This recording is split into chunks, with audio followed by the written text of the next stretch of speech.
This is chapter 5 from Canto 1, and this is where Narada is giving instructions to Vyasdev. So first let me give you a background story. Vyasdev has been instructed to write about the different spiritual texts, like say for example the Mahabharata and the Srimad Bhagavatam, so on and so forth. There are lots of things which he has been instructed to do. Now when I say instructed, there is nothing like somebody has given him instruction. It is the avatar himself. It is Krishna's own avatar which had come into existence for that purpose. And once he finished writing the Mahabharata, which includes even the Bhagavad Gita, which we are doing otherwise. So once he finishes that, then the idea that I have to do something else comes into the picture. Because there is always a dissatisfaction. Now let us try to see all these great authors that are there. If there are great authors in the world, they may write a bestseller. See, when you write a bestseller, what happens? Then you want to not stop at that, isn't it? You want to write more and more and more. And the more number of books that you write, then you are going to get a little bit of satisfaction. So in case of Vyasdev also, it is the same thing that happened to him.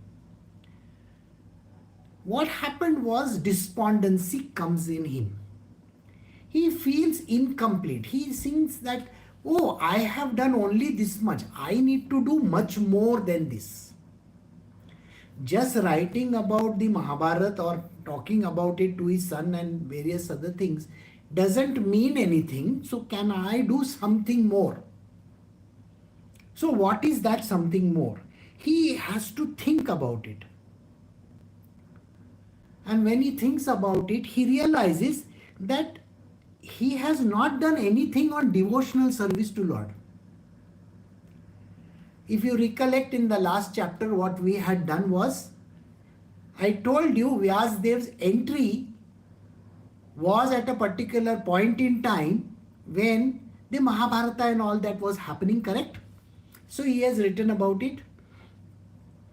And then he is there during the end of the third yuga. What is the third yuga? The Dwapar yuga is the third yuga. So Treta finished, Dwapara is finishing. At the end of Dwapara, what happens? Shri Krishna leaves for his own abode. That is where the end happens. So here he is supposed to actually write about the devotional service. What is it that I love about the God? And he is, that's why, very despondent. He says, I need some inspiration and I need some kind of an understanding of this subject. Now at that time, Narada appears over there. And this is where we had ended the third chapter, or rather the fourth chapter. Now today we are starting the next chapter. We are doing Srimad Bhagavatam, Canto 1, Chapter 5, which says Narada instructs Vyasdev on Srimad Bhagavatam. So verse 1 says, Sutta Goswami said, thus the sage amongst the gods, that is Narada, comfortably seated and apparently smiling, addressed the Rishi amongst the Brahmanas. Now, where are we placed? You should understand that Narada has come to visit Vyasdev. So Vyasdev is there, he comes to visit him, and when he comes to visit him, what happens? Vyas Muni does, all that is Agraya that was there, that means washes his feet and all that kind of thing, and then gives him an asana on which he is supposed to sit and give instructions. So Narada is now sitting over there and he is looking very nicely, he's smiling towards Vyasdev. Doesn't Narada not know that he is Krishna himself? Vyasdev is an avatar of Sri Krishna. Why was this avatar taken? This avatar was taken because he has to now bring these scriptures into existence. First and foremost, what did he do? He had to break down the Vedas into small bits so that everybody can understand. See, you have to know why this is done. If I give the entire philosophy in one small book, how is that possible? I have to break down the whole thing bit by bit, so that everybody is able to understand it. And I am sure you recollect that Vyasdev has already split it up and he has offered everything to different Rishi Munis. Right? So Paila Rishi was offered something and so on and so forth. So the Rig Ved was given to Paila Muni. Now if you think on those lines, he has already distributed or redistributed the Vedas. Then the Mahabharata is what he wrote. And while he was doing that, naturally he became despondent, because at the end of Mahabharata, you see, you will find that the Yuga also will come to an end, because Krishna has to go away. So he is wondering now what to do, and that is why he is just sitting over there. And at that time Narada comes. So you will find that the whole story is in this. Addressing Vyasdev, the son of Parashar, Narada inquired, "Are you satisfied by identifying with the body or the mind as objects of self-realization?" See, this is a very wonderful statement which he does. He says, here Vyasdev is sitting in front of him. So Narada is asking him this question. You see, what you have done when you were segregating the Vedas and every other thing that you did, you have given philosophies about realization, the self-realization aspect of it, isn't it? Liberation, self-realization, those aspects you are given. You are given an idea about the Brahma also. And you have said everything about the body and the spirit as well. So both these things also you have taken into account. So he says, can you tell me, how do you feel about this? That means, what is this body all about?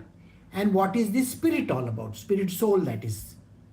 So there is something which is called as a spirit soul. Sometimes some people refer it as the self also. So do you think, what is the difference between these two? And did you understand what is it that can lead a person towards self-realization? What is self-realization?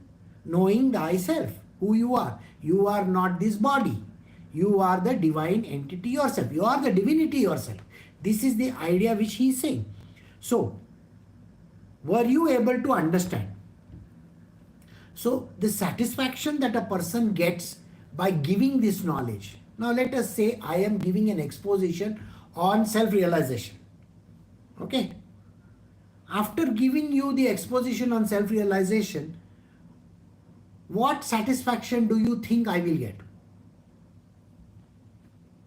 I will not get any satisfaction, because self-realization means complete zero, whereas you are not at all concerned with it. You dissolve in the Brahma. Now when you dissolve in the Brahma, what is the great thing that you have done? Nothing. You are just dissolved. Okay? What happens to you? Where are you now? You are nowhere in the picture, isn't it? The one that was you is no longer existing. This is where the problem lies. So he says, do you think you are satisfied now that you are given the knowledge of self-realization? Your inquiries, that is, verse 3, your inquiries were full and your studies were also well fulfilled. And there is no doubt that you have prepared a great and a wonderful work, the Mahabharata, which is full of all kinds of Vedic sequences elaborately explained. Now here, what is Narada saying to Vyasdev? See, you have given perfect knowledge, absolutely perfect knowledge about the self in the Vedas. Now you remember, he has split up the Vedas into, Rig Ved, Sam Ved and all that. So he says you have given all this knowledge, which is by itself self-satisfactory, isn't it? These are great studies. So he says, don't you feel fulfilled about it? See, fulfillment comes when a person says, okay, I now understand, and yes, I am satisfied with what I got. Right? Think about it. Satisfaction. It's a very dangerous word. How many people are satisfied in this world? Nobody is satisfied. You may be earning millions or billions, and yet you are going to be not satisfied. Where is the satisfaction? The satisfaction doesn't come to any person. Why? Because if you have one, you want two. If you have two, you want four. It goes on and on and on. You are not satisfied with what you have got. On the contrary, you are highly dissatisfied. Think about the people who are very poor. Absolutely on the streets. For them to get just rice and a little bit of dal is all that is needed. Look at your food. Your food is a plethora of things over there. Not just dal rice. You want to eat Chinese, you want to eat Italian, you want to eat this one, you want to eat that one. You have got hundreds of vegetables, you got hundreds of meats and dairy products and this and that. But the poor man over there in the street has got only two things to think of. Rice and dal. So when you get, are you ever satisfied? Nobody is satisfied. There is a great actor which I was reading about. He has got millions and millions lying in his bank account. He is a very old man and yet he is earning millions. And yet I heard yesterday or day before yesterday, whenever it was in the news, he has gone and bought 10 more flats. For what purpose? Flats, you understand? Okay? Houses. For what purpose? So that he can earn more. You see, earning more, what are you going to get?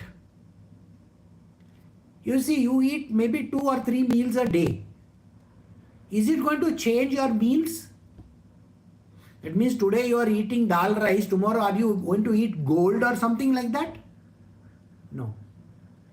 So, person is not going to eat gold or some, diamonds for breakfast. He's not going to eat that. Then why do you need so much money? He already has many houses in Mumbai. Too many houses. Everything he has given on rent. And now he is buying properties after properties after properties. For whom? Ask yourself this question. For whom is this person buying? There is nobody worth giving that property to. It is such a sham. Human beings just want to keep on acquiring things. For what reason?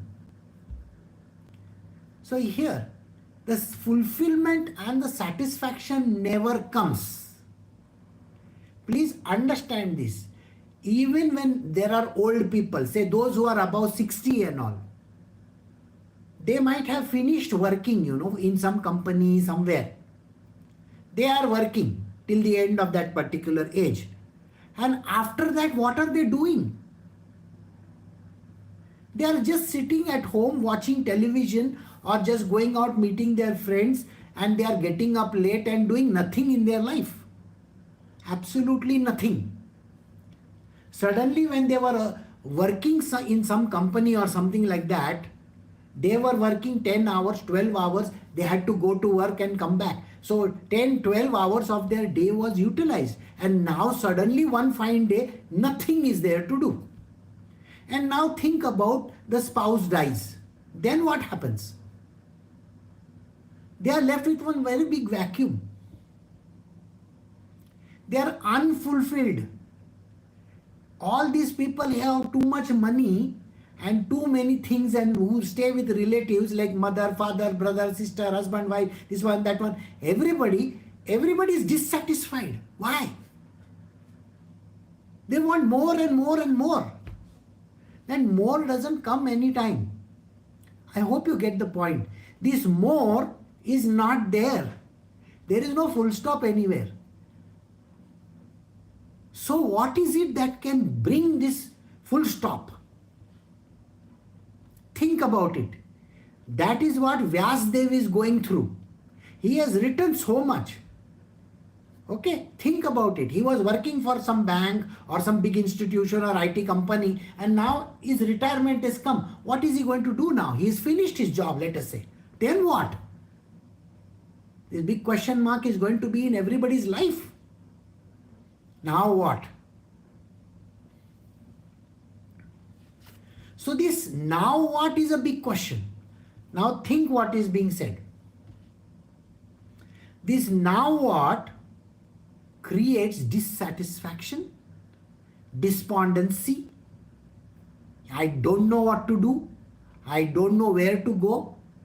The only thing which you have to do when you go towards your retirement or when you go towards the end of your active life is to become a devotee of God. What else can give you satisfaction? Isn't it written in the scriptures that after grahasthashram there is vanaprasthashram? Is it not written? You are supposed to discard the world. You are not supposed to be acquiring stuff. If you are acquiring properties, if you are acquiring things, where are you going to go? You want this to eat, you want that to eat. I have not eaten, I have not done this. Now I want to go on tours, I want to go abroad, I want to do this. Oh really? And you think that is going to give you satisfaction in life? Nowhere. So satisfaction will only come to you if you take the name of God. Because He is only devotion filled. Now see what happens over here when Vyasdev says these words. So in your life you can apply these words, isn't it? Please apply these words. I think enough of this, running around after money, this, that. What happiness does a person get? Nothing. What greed can give you? See Mahabharata. Even that old man, who is that? Dhritarashtra, he is still thinking, I want to own this, I want to own this, my son has to get this, my son has to get this. What my son has to get? Shameful condition. Don't you feel sad for this man? What kind of an idiot is he? At that age also is without any eyes, he is still thinking we should own the properties. Got the point or no? Now think about it. You might have built a very big house and nobody to stay in it. How petty is it?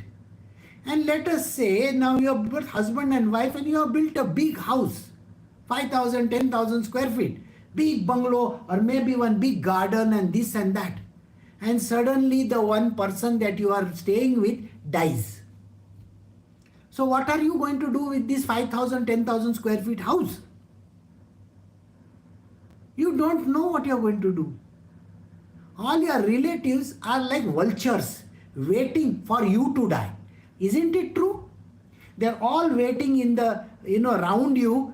When is this fellow going to die? When is this fellow going to die? When is this fellow going to die? They are saying these words. Why? They want that property now. And they want it for whom? For my children, my children can get better education. They can get better life. That is why I will sell this property and then I'll make some money and then I will use it for my own purposes. And then this person is brought a big property himself. Can you imagine this?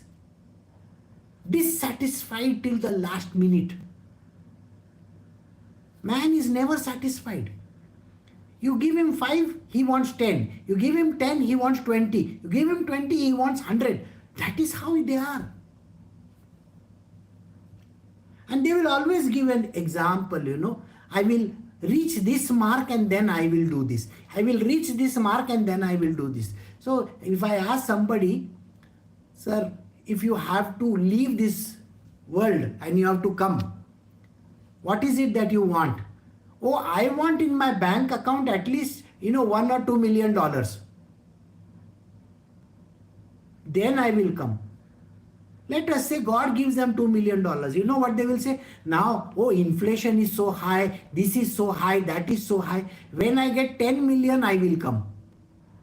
They give reasons after reasons after reasons after reasons. So these verses will tell you that human beings are the most dissatisfied creatures on earth. They want more and more and more and more and more. Never getting satisfied in what they have. No. Your inquiries were full and your studies were also well fulfilled. And there is no doubt that you have prepared a great and a wonderful work. Studies. Why does Vyasdev have to study? He's God himself. No. The understanding should be this. Whether you are Shri Krishna, whether you are Shri Ram, whether you are Vyasdev, or whether you are anybody in this world, you may be God Almighty also. When you take a human form, you have to start studying. You have to learn things. You have to become a student first. Right in the beginning, Shri Krishna or Shri Ram can't say, today I am going to teach this world. No. First you have to meet your Gurudev. If the Guru is not there, you cannot become Shri Krishna. You cannot become Shri Ram. You cannot become Vyasdev. You cannot become even Parshuram. Are we not doing that? Parshuram has to meet his Gurudev, Dattatreya. It's only when he meets Dattatreya that he can become Parshuram himself. Otherwise he is a non-entity. He doesn't even know whom he is fighting. Do you remember when he was fighting with Shri Ram, he had no idea whom he was fighting with? Later on he comes to know when Shri Ram tells him. So this is Parshuram. We are talking about a great entity like that. He is God himself. But if Parshuram doesn't meet Dattatreya, then his knowledge is going to be zero. No knowledge will come out. In a similar manner, every God who takes birth, even if Shiva takes birth, you have to understand this. Shivji has taken birth how many times? Many times, isn't it? Even Hanumanji is one of his forms. He has to get trained under a master. Whether it is even Sri Krishna, he has to meet Sandipani. Without meeting Sandipani, you can't do anything. Please understand this essence of how this works. And then, the knowledge is complete. What is this knowledge that we are talking about? The knowledge about the divine is complete. But there is always the trigger that is required. Till you are not given instructions by your Guru, you cannot take the next step. Please understand this. Sandipani had to give instructions. Vashishta Muni is giving instructions. It is not, when instructions are not given, you can't do anything. In my case, what happened to me? I was wandering around doing nothing. I had no idea. I told my Gurudev, I said, I don't have anything to do. I would rather jump in the Ganga and finish myself off. I don't care. There's nothing in this world that I need to know. He said, no. I am telling you to go and teach. Go. I refused. Many years I was reluctant. I don't want to teach idiots in this world. I was very harsh with the way I spoke. I said, everybody is a stupid person. What am I supposed to teach a stupid person? Then way later on, 2011 and 2014, well, he had to give me a kick. And he had to tell me, no, this is what you got to do. This is my instruction. You are disobeying my instructions. That is the time when I understood, no, I cannot disobey my Gurudev. This is my job and I have to be the best version for my job. And I started teaching. Now I teach in a completely free manner. I don't have to have hang-ups about it. I don't have to think that I have to go away somewhere. This is my Swadharma and I have to live by my Swadharma. So Vyasdev Swadharma is very important. He is supposed to do something, though he has written the Mahabharata and everything. And everything is explained so beautifully. So now let us see what he says. Verse 4 says, you have fully delineated the subject of impersonal Brahma as well as the knowledge derived thereon. Why should you be despondent in spite of all this, thinking that you are undone, my dear Prabhu? So who is saying this? Narada is telling Vyasdev, see, you are the great Lord yourself. You have written the Mahabharata, you have even written about the impersonal Brahma. Remember, he has split up the Vedas, correct? So when he has done that, he has written so much, he has done so much. He says, you know the knowledge of the self also. Then why are you despondent? Oh wow, I have not done anything, I have not done anything. After doing all this, why is this despondency there? I have not done anything and I feel dissatisfied. Why the dissatisfaction? Imagine Shri Krishna in the form of, Ved Vyas, and he's sitting over there, I am dissatisfied. I don't know what I am supposed to do. Think like that. So, then Vyasdev has to answer. Vyasdev said, all you have said about me is perfectly correct. Despite all this, I am not pacified. I therefore question you about the root cause of my dissatisfaction. For you are the man of unlimited knowledge due to your being the offspring of Brahma, who is self-born. So he says, he is looking at Narada and saying, you are the Brahma's son. And because you are Brahma's son, what happens? You know very well how these things are. Isn't it? You should also know why I feel so dissatisfied with life. Because there is dissatisfaction in me. Correct? This dissatisfaction has come to me in such a manner. Why has this dissatisfaction come to me? Can you please let me know about this? I want to know. So what does he say further? My Lord, he's continuing. Everything that is mysterious is known to you because you worship the creator and the destroyer of the material world and the maintainer of the spiritual world. That is Sri Krishna, who is transcendental in the three modes of material nature. So Narada, remember, has the passport of going anywhere. Correct or no? He can enter whichever world he feels like. He is the person who has got unlimited access to all the gods. He can go to Shivji, he can go to Krishna, he can go to Mahavishnu, he can go to Brahmaji, he can go wherever he feels like. Whichever world that he feels like, he's got the free travel. Go, you can go anywhere. And he does it like this. In a moment, in a jiffy, he can go there. He doesn't have to take an aircraft or something like that, a rocket to go anywhere. He can just think about it and he is in that place. So he is a divine being. So Vyasdev looks at him and says to him, you have this ability to meet any god. The creator, that is Brahmaji, is known to you. Mahavishnu is also known to you. Shiva is also known to you. You go to even Kailasha, right?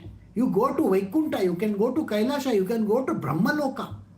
You can go to Indraloka also. Wherever you feel you can go. You have so much of knowledge accumulated from all these sources. And the greatest of all is the creator of all these universe and everybody, including the three gods. Sri Krishna also you go to. You go to Goloka. And you have the knowledge of the divinity itself. So he says, you have this access to everything in this world. So your knowledge is going to be phenomenal, isn't it? So Narada's knowledge is well known. Remember, he is the one who has given us the knowledge on the devotional service called Narad Bhakti Sutra also. So his knowledge is phenomenal. Agreed. Like the sun, your goodness can travel anywhere in the three worlds, and like the air, you can penetrate the internal regions of everyone. As such, you are as good as all pervasive super soul. Please therefore find out the deficiency in me despite my being absorbed in transcendence under disciplinary regulations and vows. So here Narada is being requested. You are that great person who can travel from the end of the universe, from the macrocosm to the microcosm. See the beautiful words that are being mentioned over here. The macrocosm is that where the entire universes are concerned.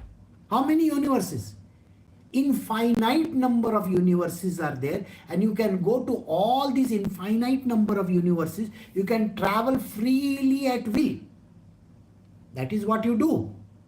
And now, second thing which you do, you can enter the microcosm also. What is the microcosm? The microcosm is the atomic states, the smallest of the smallest state that is existent. Where is it? It is in the human body. The smallest of the smallest is within the human body. You are that one information guide who has the knowledge of everything within the precincts of this body itself. You have the knowledge of the self also. Do you get the point? Not just the physical body. He has the knowledge of the self as well. You are a self-realized being yourself. And you have everything under you. All that you want to. From the macro to the microcosm. And you know the super soul also. Who is the super soul? Shri Krishna himself. The big boss. You know the greatest of the greatest also.